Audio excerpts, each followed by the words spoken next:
you don't get the honor of making the motion. Certainly, that's fine. Thank you, Rush. All right.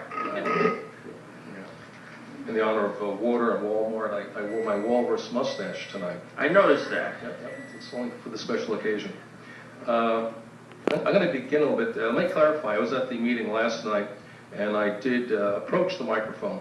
I was not going to the microphone to voice any sort of opinion, and certainly wanted to keep my judgment till hearing all sides and all points. But the point was that I was going to bring up was that we had an attendance last night probably in excess of 100 people, and that's really quite commendable, quite commendable. But you should know, and basically a lot of people raise their hands, probably 80 people raise their hands that they're here probably for the first time. And it's because it's in your own backyard or your own immediate neighborhood or block away. But there have been issues in this city for month after month, particularly in this last year, very difficult, sometimes horrendous things. Everything you've set up there of what you don't like and what you're fighting against, that happens on a daily basis around here, and nobody shows up. We have some council meetings and some, well, particularly our planning commission meetings, we have some planning commission meetings where there's zero, not a single seat is occupied on critical matters. So whatever the outcome of the vote tonight, I hope that many, if not all of you, attend future meetings, council meetings, planning commission meetings, board of adjustment meetings, and please get involved because your value, your insight is important for the good or bad, or whether you support something or you reject something, and really could be of great use. Regarding the plan, a lot of things have been said. I'm going to try to take the approach more of an urban design and more of a composition perspective on this. If you look at the immediate neighborhood,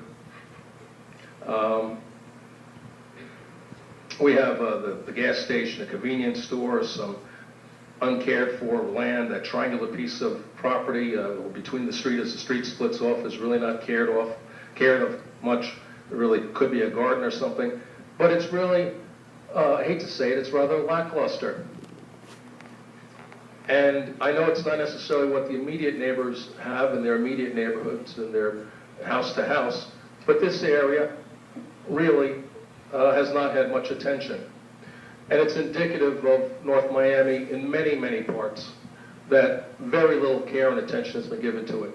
And we throw a fast food and a gas station and this, that, and it's all haphazard. Nobody really cares, and nobody's cared for years and years and years. And it's taken an awful long time on this board and to finally bring people around where we don't just rubber stamp something anymore, and we're finally letting more common sense and good values take place. Our Community Planning and Development Department does their job, and basically they do things by the numbers. But quite often the numbers don't make sense. Sometimes you can do more than what they're proposing, sometimes you need to do less than what they're proposing. The numbers are really just a guideline. And it's good to have that input, and it's good to put things in perspective. This proposal is really just more of the same of what we have. You know, it's a big box store. It's parking sprawled from end to end. It's just about every inch is paved over. Of course, there are a couple islands that have landscaping on them to divide the parking. And then you have, you know, fast food and a gas station. It's not necessarily an attractive mix, and it's not something you would say, hey, that's a great place to visit, that's something new or inspiring or anything out of the ordinary. And I'm happy to say that of late, we have not been doing as much rubber stamping. We've been questioning what's been submitted, and we're trying to go to a higher level of development, something that's a little bit more caring, something that's not sprawling, something that's a little bit more humane, and a little bit more understanding of the entire neighborhood and how it's composed. So I have a feeling, I know where most of the votes will go tonight. I know I will, because that the project has already commercial land available for them to do something. I don't know if this was, let me back up. If this was such a great proposal, and that it required using the extra land and commandeering that because it was so inspiring, it was such a benefit to the neighborhood, and I think I might be for it. But because it is just that, it is more of the same. It is more sprawl. It works for the potential occupants of this site, but not necessarily the neighborhood. I know that I will be not in support of this. All right, thank you very much, Mr. Prevotel.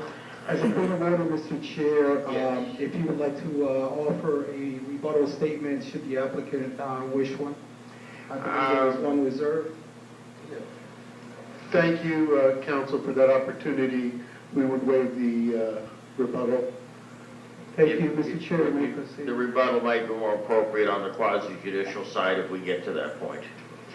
All right, at this time, I think we've had all the discussion. Mr. James, do you wish to make a motion? Yes, make a motion to disapprove. Make a motion to disapprove, all right? Second. Seconded by Mr. Each. Anybody opposed? All in favor? Aye. Let the record reflect 6-0.